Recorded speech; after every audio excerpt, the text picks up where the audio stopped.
तो है अलबेला।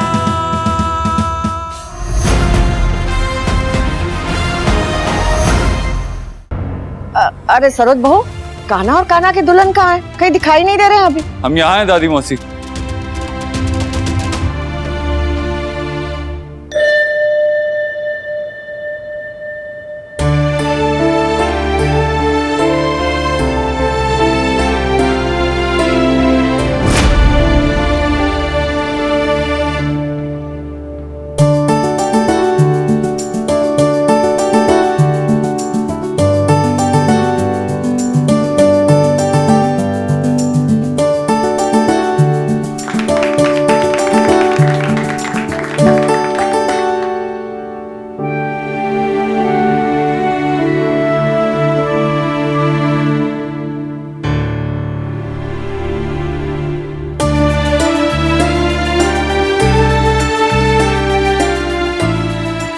आज भाई दूज के दिन हम आपको एक बहुत स्पेशल गिफ्ट देंगे।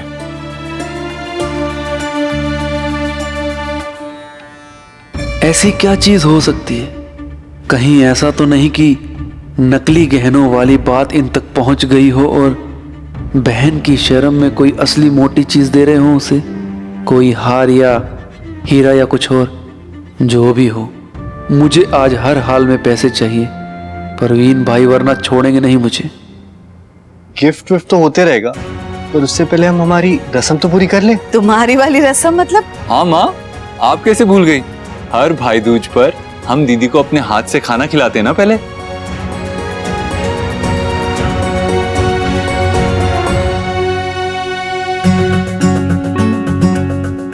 लेकिन आज ये रस्म सिर्फ दीदी के साथ नहीं होगी, हमारे नए नवेले जीजा जी ऋषि जी के साथ भी होगी।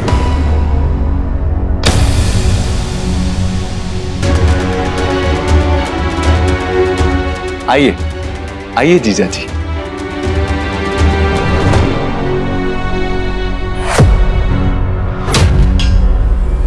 इतने मीठे बोल ये जब जब बोलता है तब तब मुझे कड़वाहट होती है।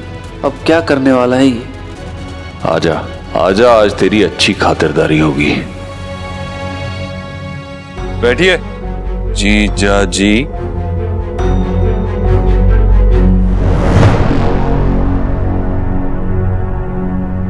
नकुल,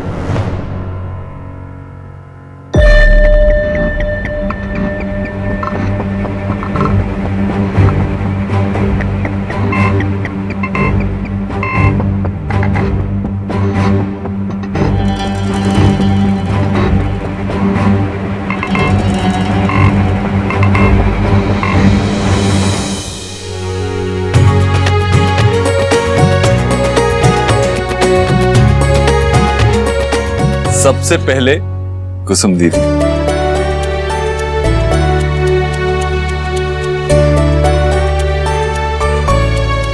और अब हमारे स्पेशल गेस्ट की बारी।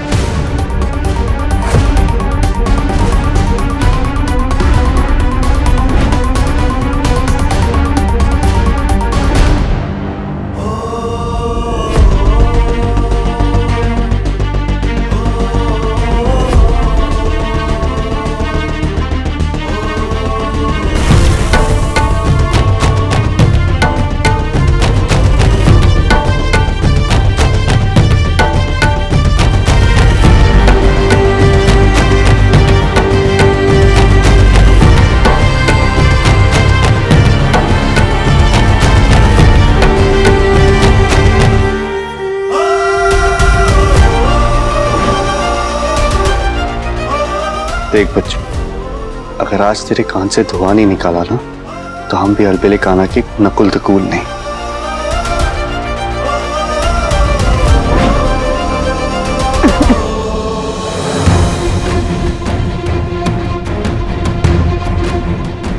अरे पानी। ऋषि जी, आप प्लीज ये जूस पी लीजिए, you will feel much better.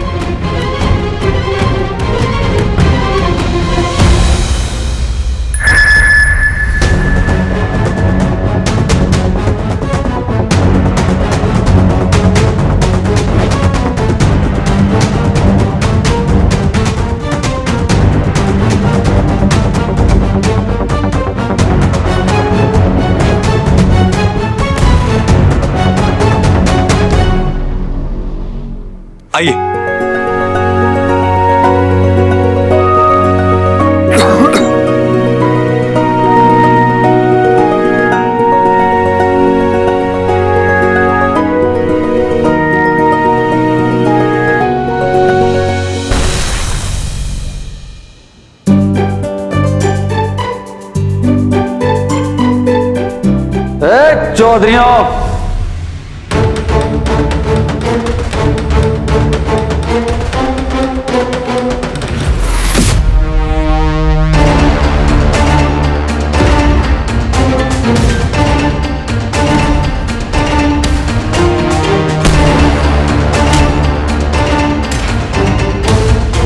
समाज का स्वागत नहीं करोगे?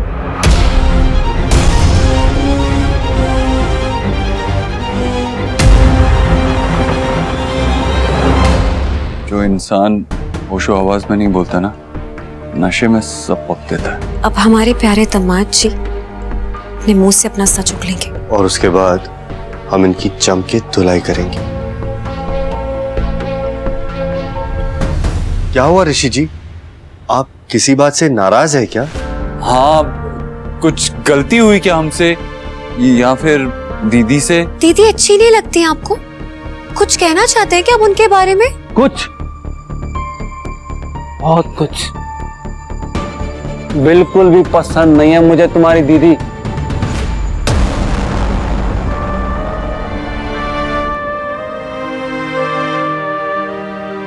कितनी कितनी सुंदर लड़कियों के रिश्ते आए मेरे लिए, पर वो सिर्फ तन की सुंदर है, और कुसुम मन की सुंदर है।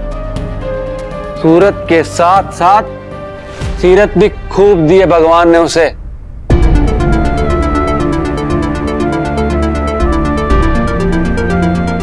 अरे कुछ गलत पी पिला लिया है क्या बेटा? पिया नहीं है बुड्ढी, पिलाया गया है। तेरे काना को लगता है मुझे शराब पिला के कुछ भी उगलवा लेगा मुझसे। एक गिलास में 2 बूंद शराब तुझ जैसे लोगों को चढ़ती होगी, मेरे जैसे पूरी बोतल पी जाने वालों का तो गला भी तर नहीं होता। लगता है ये हमारा प्लान समझ गया था। इसकी स्माइल बता रही है कि अल्कोहल का इस पे कोई असर नहीं हुआ है, नौटंकी कर रहा है बस। एक बार फिर तुझे हरा दिया साले साहब। जीतने तो नहीं देंगे तुझे, चाहे कुछ हो जाए। वो भी आज के दिन, भाई दूज के दिन, जब अपनी बहन से किया गया वादा निभाने का वक्त आया है।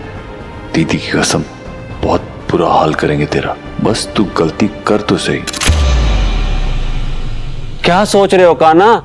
बताते हैं, अभी बताते हैं आपको जीजा जी।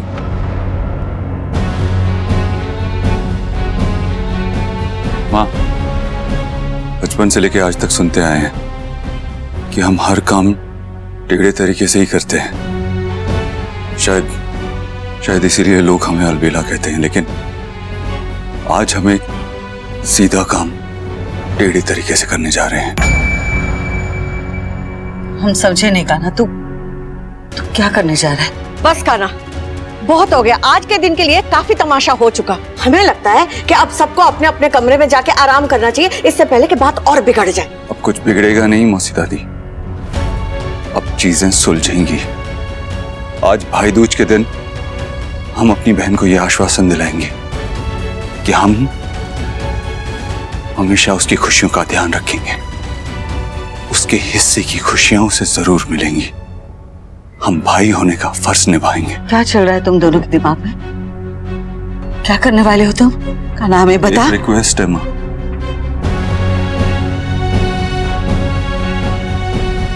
आज हम जो भी करेंगे हमें कोई रोकेगा नहीं। काना, नहीं माँ, अगर आज हमें किसी ने रोका ना तो हमारा मारा मुंह देखेगा।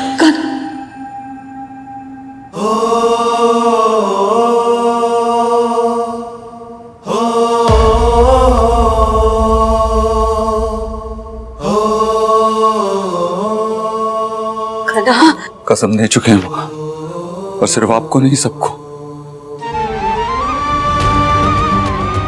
आज हमें कोई रोकेगा नहीं।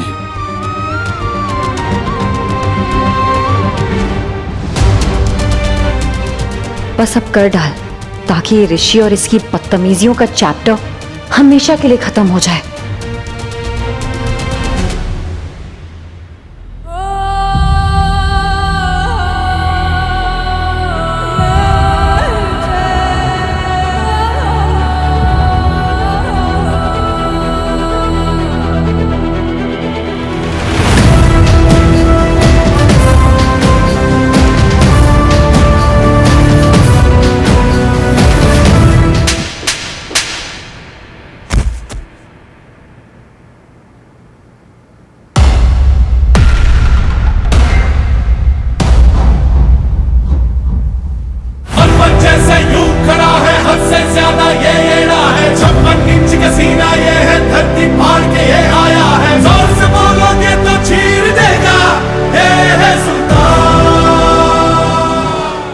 क्या कर रहा काना? पागल हो गया क्या?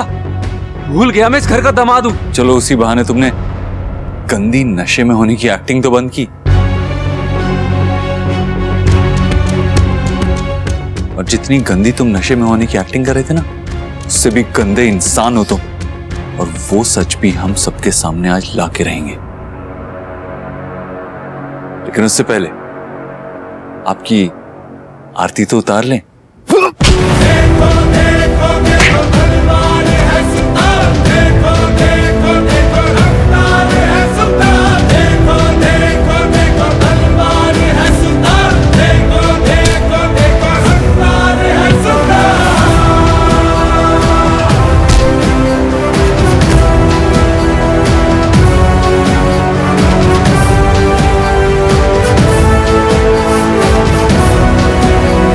तूने हमारी दीदी पे हाथ उठाया था।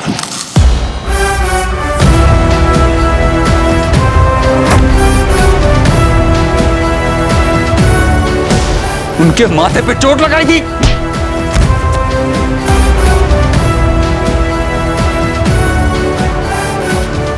अपने आप सच बोल दे ऋषि, क्योंकि जब तक तू सच नहीं बोलेगा ना, तब तक हम तुझे मारते रहेंगे।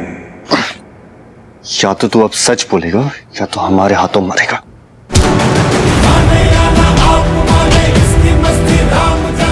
तेरे पास अभी भी मौका है, सच बता दे।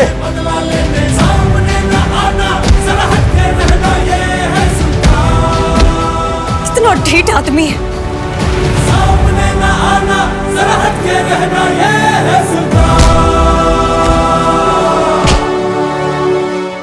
मत मारो मुझे, मैं बताता हूँ, सब कुछ सच बताता हूँ। प्लीज मत मारो मुझे।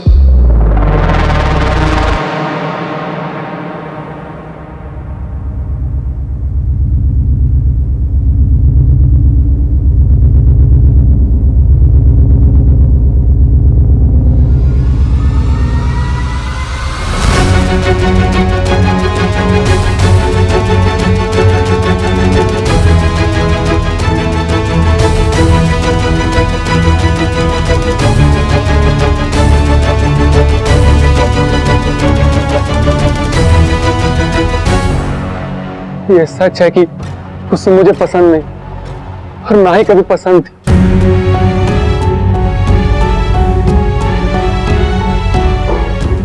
मैंने सिर्फ पैसों के लिए शादी की थी और शादी के लिए उसे मनाया भी मैंने डरा धमका के ही था, और शादी के बाद भी डरा धमका के अपनी सारी बातें मनवा रहा था। उसके माथे पे जो चोट लगी मैंने ही मारा था उसे। गला भी दबाया था एक बार और हाथ भी जलाया था। नकुल को भी मेरे ही आदमियों ने मारा था। ये फुलझड़ी में जो धमाका हुआ ये मैंने ही कराया था।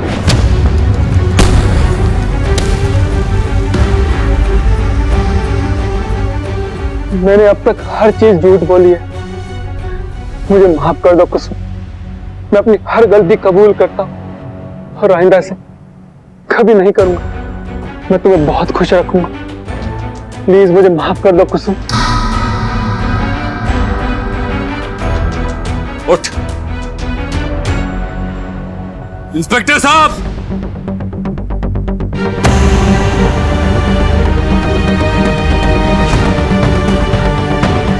ले जाइए इसे।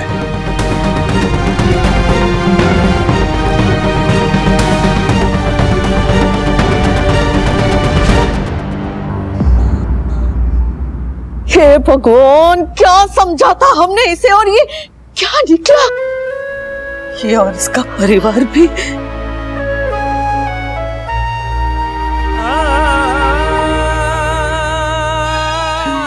किन शब्दों में, किस मुंह से माफी मांगे तुझसे कुसुम। एक माँ होकर इतनी बड़ी गलती हो गई हमसे।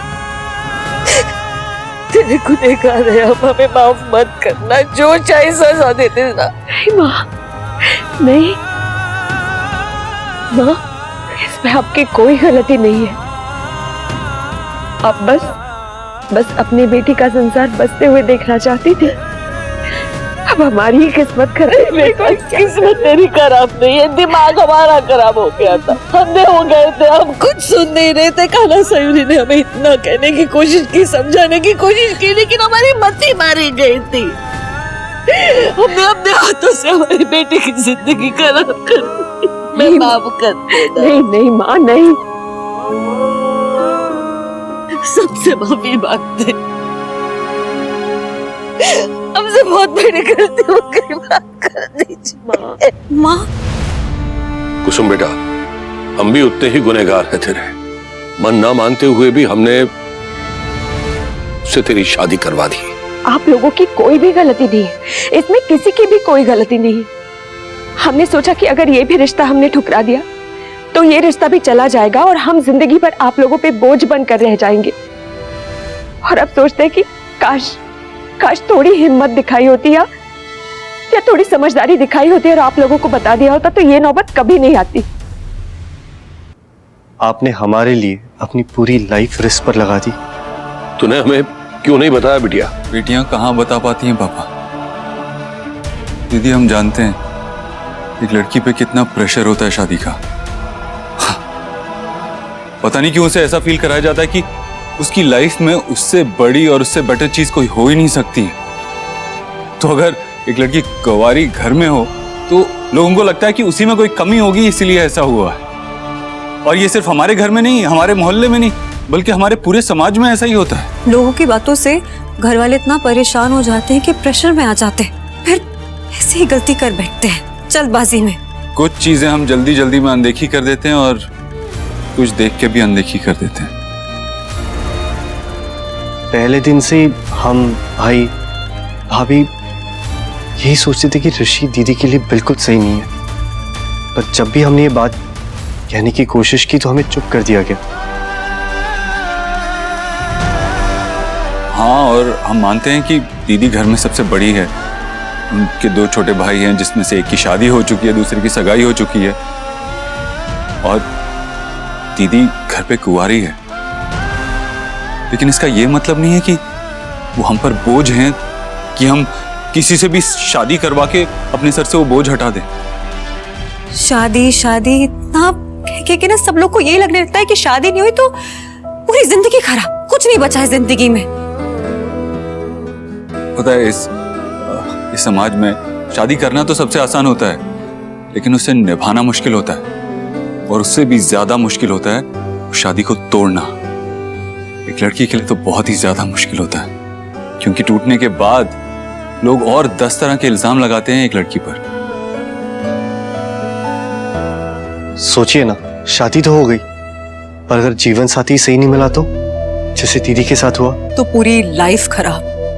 थैंक गॉड सयूरी के जिद करने पर एटलीस्ट दीदी ने उन्हें सच तो बताया। मुझ पे, कान्हा पे, नकुल पे, हम में से किसी पे भी आज ना है, इसलिए ये चुपचाप सब कुछ सहती रही। एक लड़की जो अपने भाइयों, अपनी भाभी की सेफ्टी के लिए, उनकी खुशी के लिए इतना बड़ा त्याग कर सकती है, वो चाहे तो दुनिया में क्या कुछ नहीं कर सकती है। हाँ, लेकिन ये कॉन्फिडेंस हमें उन्हें देना है, उनके परिवार वालों को, उनके भाई बहनों को, उनके दोस्तों को। सेल्फ कॉन्फिडेंस ही नहीं, बल्कि उन्हें इतना कॉन्फिडेंस दिलाना है कि अगर उनके साथ कुछ गलत हो रहा हो तो वो अपनी फैमिली से आके शेयर कर सकती है। कर सकती नहीं, करना चाहिए। शादी के बाद ससुराल ही उसका घर है, पति ही उसका सब कुछ है। ऐसा नहीं होना चाहिए। उसका मायका हमेशा उसी का रहना चाहिए।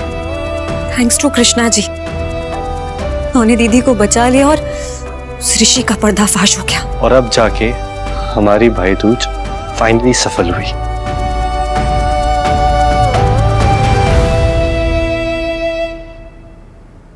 चलिए, अब मुंह क्या लटकाया हुआ है? ये तो सेलिब्रेट करने का मौका है ना। जो भी हुआ अच्छा ही हुआ।